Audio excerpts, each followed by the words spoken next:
திருச்சி நீதிமன்றம் எதிரே எம்ஜிஆர் சிலை அருகே திடீரென 300க்கும் அதிகமான மாணவர்கள் கூடி காவிரி மேலாண்மை வாரியம் அமைக்க வலியுறுத்தி போராட்டத்தில் ஈடுபட்டனர். ஜல்லிக்கட்டு போராட்டம் நடைபெற்ற இடத்தில் மாணவர்கள் மீண்டும் கூடியதால் அவர்களை காவல்துறையினர் வலுக்கட்டாயமாக அப்புறப்படுத்தி வருகின்றனர். இது பற்றிய கூடுதல் தகவல்களை நமது செய்தியாளர் சார்ல்ஸிடம் கேட்கலாம். சார்லஸ், எந்த கல்லூரி மாணவர்கள் இப்ப போராட்டம் நடத்தினாங்க? மாணவர்களுடைய போராட்டம் எப்ப தொடங்குச்சு? இப்போ அங்க எம்ஜிஆர் சிலை அருகில கள சூழல் என்னவாக இருக்கிறது?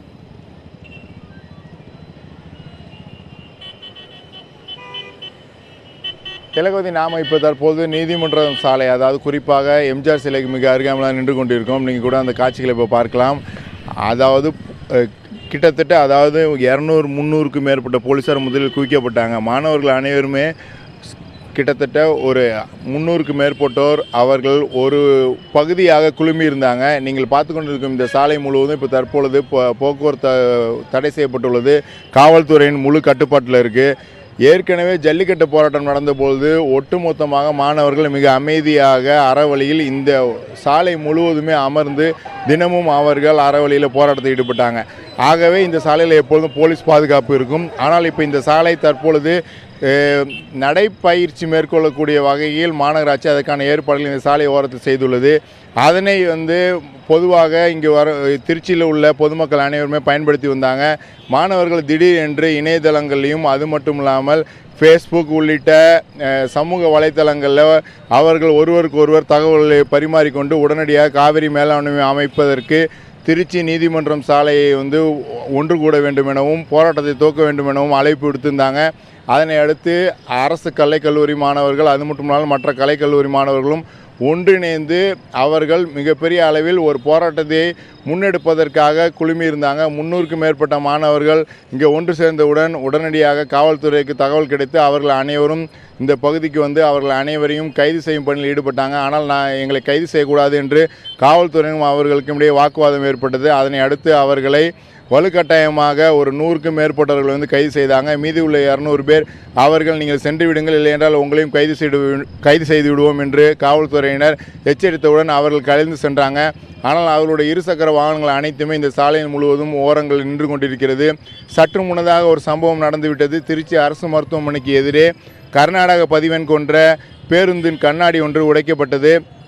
மாணவர்கள் அனைவருமே ஆங்காங்கே ஒரு சில பகுதிகளில், அதாவது வெளிச்சம் குறைவான பகுதிகளில் அங்கங்கே நின்று கொண்டிருக்காங்க. காவல்துறையினர் அவர்கள் வேண்டுகோள் விடுப்பது யாரும் இந்த சாலையில் நிற்கக்கூடாது, யாரும் இந்த சாலையை பயன்படுத்தக்கூடாது என்று முழுவதும் இந்த சாலையில் இப்போ தற்பொழுது போக்குவரத்தை தடை செய்திருக்காங்க.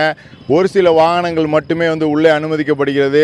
300க்கும் மேற்பட்ட போலீஸார் இந்த நீதிமன்ற சாலைக்கு முன்னதாக குவிக்கப்பட்டிருக்காங்க. தற்பொழுது திருச்சியில் அவர்கள், அதாவது மாணவர்கள் சொல்லுவது, நாங்கள் அறவழியில் தான் போராட வந்தோம், ஆனால் எங்களை போராட விடாமல் அவர்கள் தொடர்ந்து தடுத்து வந்தாங்க. நாங்கள் எங்களை கைது செய்தால் கைது செய்து கொள்ளட்டும் என்று அவர்கள் கைதாகி இப்போ தற்பொழுது அருகில் உள்ள திருமண மண்டபங்களில் அவங்க தங்க வைக்கப்பட்டிருக்காங்க. காவல்துறையின் முழுவதும் கட்டுப்பாட்டில் இப்போ தற்போது இந்த சாலை என்பது வந்துள்ளது. நீங்கள் கூட இப்போ தற்போது பார்க்கலாம், நீதிமன்ற சாலைக்கு வலதுபுறம் உள்ள பகுதியில் உள்ள இருசக்கர வாகனத்தில் யார் நின்றாலும் அவர்களை உடனடியாக அங்கிருந்து செல்லுமாறு காவல்துறை தொடர்ந்து அவர்களை சொல்லி வராங்க. ஒட்டுமொத்தமாக இந்த சாலை முழுவதும் இப்போ தற்பொழுது யாரும் இந்த சாலையில் இருக்கக்கூடாது என்று தொடர்ந்து அவர்களுக்கு எச்சரிக்கை விடுப்பது மட்டுமில்லாமல் யாரும் இந்த சாலைக்கு வரக்கூடாது என்றே அவர்கள் தடை செய்திருக்காங்க. திலகவதி, சார்ல்ஸ், இப்போ அந்த பகுதி முழுவதும் காவல்துறையினரோட கட்டுப்பாட்டுக்குள்ள வந்துருச்சு அப்படின்னு நம்ம எடுத்துக்கொள்ளலாமா? அதே போல இந்த சம்பவத்தினால் போக்குவரத்து மாற்றங்கள் ஏதாவது செய்யப்பட்டிருக்கா அந்த பகுதியில்?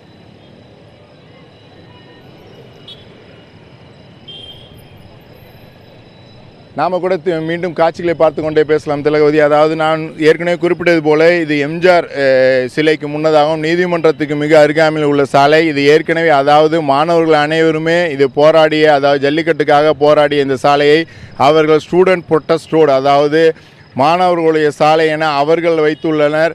அந்த சாலையின் முழுவதும் இப்போ தற்பொழுது போக்குவரத்து என்பது தடை செய்யப்பட்டது. ஆனால் இப்போ சற்று நேரத்துக்கு முன்னதாக ஒரு சில வாகனங்கள் மட்டுமே அனுமதிக்கப்படுகிறது. ஏனென்றால் இதில் இந்த பகுதிக்கு மிக அருகாமையில் தான் அரசு மருத்துவமனை இருக்கிறது மற்றும் தனியார் மருத்துவமனைகள் உள்ளது.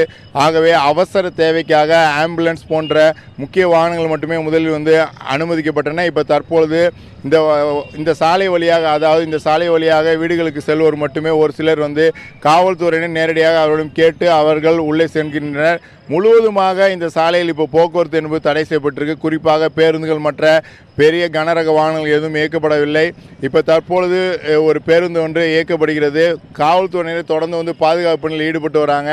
இந்த சாலை முழுவதும் இப்போ தற்பொழுது காவல்துறையின் கட்டுப்பாட்டில் உள்ளது என்று சொல்லலாம். ஒட்டுமொத்தமாக திருச்சியில் உள்ள மாணவர்கள் அனைவருமே, அதாவது இந்த ஜல்லிக்கட்டு போராட்டம் நடத்துவதற்கு முன்னதாக இந்த சாலையை அவர்களே தேர்ந்தெடுத்து இந்த சாலை முழுவதும் போராட்டத்தில் ஜல்லிக்கட்டுக்காக போராடினாங்க. அந்த நிலையிலேயே இன்று, அதாவது சரியாக ஒரு 9 மணி அளவில் அனைத்து மாணவர்களும் ஒன்று கூடி மிகப்பெரிய அளவில் மீண்டும் போராட்டத்தை துவக்க வேண்டும், காவிரி மேலாண்மை வாரியம் அமைத்தே தீர வேண்டும், எங்களை போராட விட வேண்டும் என்று அவர்கள் தொடர்ந்து கோரிக்கை விடுத்தும், அது மட்டும் இல்லாமல் ஸ்டெர்லைட் ஆலையை மூட வேண்டும் என உள்ளிட்ட பல்வேறு கோரிக்கைகளை வலியுறுத்தி கைகளில் பதாகைகளை ஏந்தி அவர்கள் தங்களுடைய போராட்டத்தை முன்னெடுத்தாங்க.